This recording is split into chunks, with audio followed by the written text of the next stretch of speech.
Hello there, dear friends, and welcome once again to the Relaxed Fantasy Review.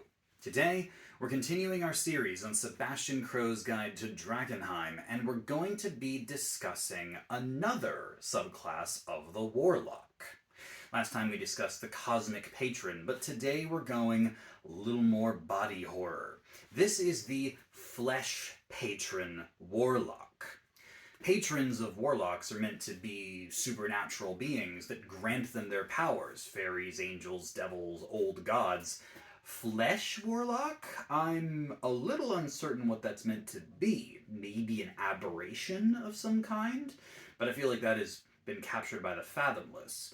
I'm not sure. It's a fun little twist on the idea that you can now change up your body, which we'll get into the details in just a sec.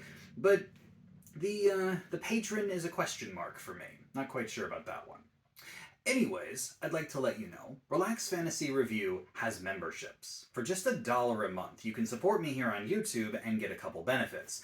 First, you get a little badge next to your name in the comments, letting folks know that you're a supporter. But also, you get early access to my videos. I upload videos Monday, Wednesday, Friday, and I upload them a day early for members only. So if that interests you, you can click the join button. It's just down there below the video. And if it doesn't interest you, that's totally fine. I'm still thankful for you being here and supporting my content here on YouTube. So, Warlocks choose their subclass right at level 1, and if you choose the Flesh Patron, there's a couple things you're going to get. First, you get an expanded spell list, and unlike clerics, Warlock expanded spell lists aren't automatically added to them, they simply give them more options. But the options that are provided to this Warlock are absolutely premier picks. You've got the Shield spell right away at level 1, which is a great one to put on a Warlock. You also have Haste and Slow, great battlefield control and buff spells, and Polymorph, which is thematically appropriate, but also is just one of the best spells in the game. You even get Greater Restoration later on. Overall, the spell list is great. I think that most of them are powerful, that will be used, and they're ones that you would pick. I grant the spell list a 9 out of 10. Then you have Unarmored Defense, and this is a weird one. This mimics what the Barbarian gets with their Unarmored Defense, where when you are not wearing armor, you get to add your Constitution modifier to your AC. So it's 10 plus Dex mod plus Con mod. The trouble is that you also can't use a shield while you do this. Not that Warlocks are proficient in shields anyway. And it begs the question, how high is your Constitution modifier going to be and your Dex modifier going to be? Most of the time, you're going to pick one or the other as your secondary stat as a Warlock, depending on how you want to play. And although this is nice, the amount it's going to add is, I think, pretty minimal. Like, Studded Leather is a 12 plus Dexterity. So if you have a 14 in Dex and a 14 in Constitution, which is a likely pairing, you're not going to get any extra defense out of this than you would out of just wearing Studded Leather. And if you manage to get medium armor proficiency in shields, this basically goes away. It's not that good of a buff. Now, if you don't want to wear armor because you want your Flesh Patron theme to play along and you just want to have a tankier body, fair enough. And I totally get that. But because it's not taking anything away and it can be played into, I'd say that this is a 7 out of 10 feature. It's okay, it's just not how I would play, personally. But the main feature we're here for is the Reshape Flesh feature. As an action, you can change your body into a specific form which has specific attributes. This form remains indefinitely, although you can use an action to change it again. And there's no limit to how many times you can do this. Basically, as long as you're willing to spend your action, you can change yourself as many times as you want. At level 1, you get a couple options. First, you get Special Legs, which increase your movement speed and enhance your jumping. Or you can get swimming speed with underwater breathing as an option. Or you can gain natural weapons like claws or scythes or fangs or some kind of thing which enhances your ability to do damage. what natural weapons start as a 1d6 and scale as you get higher in level. This transformation is great. I don't think anything in here is broken, but at level 1, to have the option, and to have the option to just change as an action. There's some other abilities in the game that allow you to do this, but usually it's the sort of thing you pick when you rest, or you have to spend a spell slot to do it. This, you can just do it at will. And I say that's 9 out of 10. Really, really good. The next one you get is a level 6 feature called Body Modification. This has 2 benefits. First of all, it allows you to use 2 modifications at once. So you can improve your run and jump, and you can breathe underwater and swim at the same time. You choose. And remember, as an action, you can change these. So you can mix and match as you see fit. And it also gives you more options.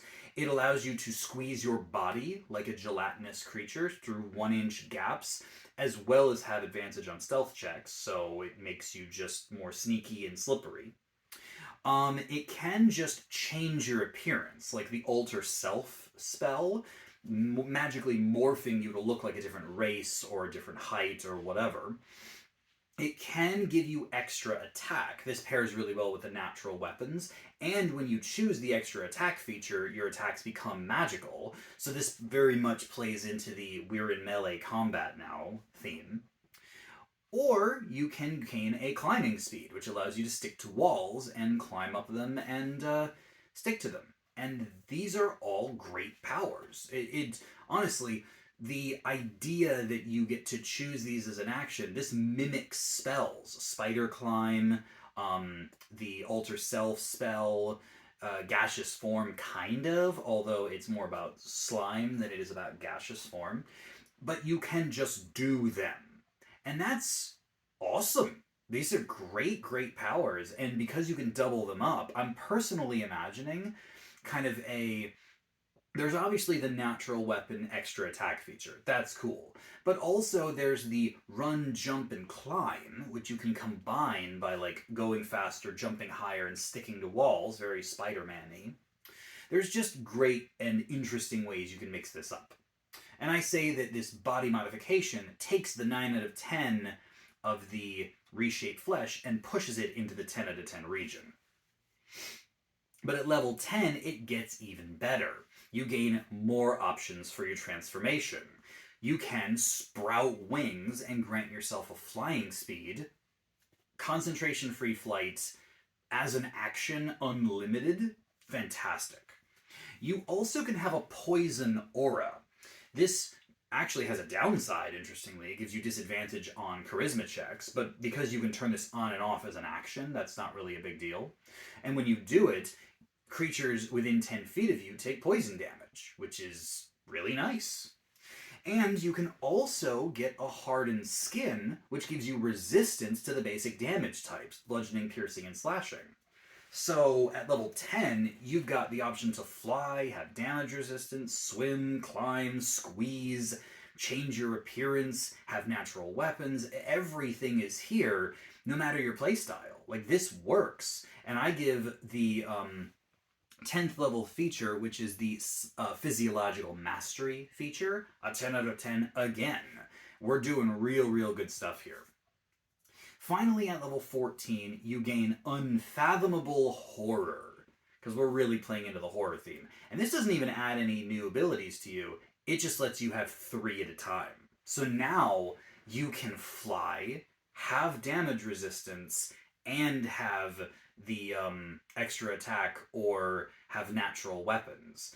You can have your poison aura, and your slime, and your underwater breathing. You can do crazy stuff, like you could have your extra attack without the natural weapons, and your poison aura, and your damage resistance, turning you into a real tough cookie on the battlefield. And as an additional little ribbon feature with this Unfathomable Horror, you're immune to effects that would change your shape against your will. So nobody can polymorph you, or shrink you, or make you grow against your will. You just automatically resist that stuff. Simply having 3 forms, though, is a massive buff, And we're still just changing with an action.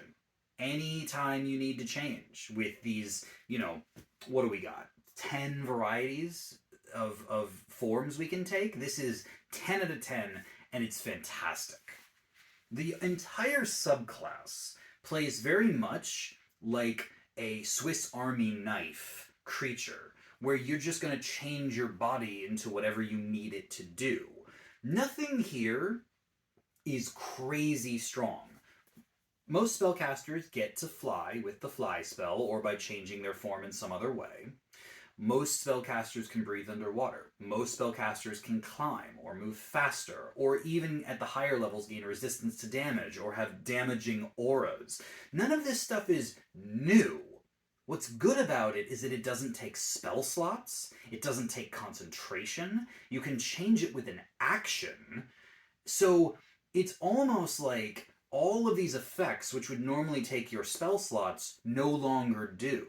So now you can save your precious Warlock spell slots for casting spells and leave all of this utility feature in your subclass. This is an amazingly designed subclass. If it wasn't for that unarmored defense thing, which doesn't really make sense to me, I'd be giving this a 10 out of 10. The spell list is great too, and I'm going to give it high marks 9 out of 10. It's very well designed. It doesn't add a whole lot of new things to the Warlock, other than possibly the mixing and matching stuff. But the fact that you get so much, and it asks nothing of you, simply choose the subclass and you have all these powers, very solidly designed, not overpowered, but incredibly useful. 9 out of 10, well done, Dungeon Dudes.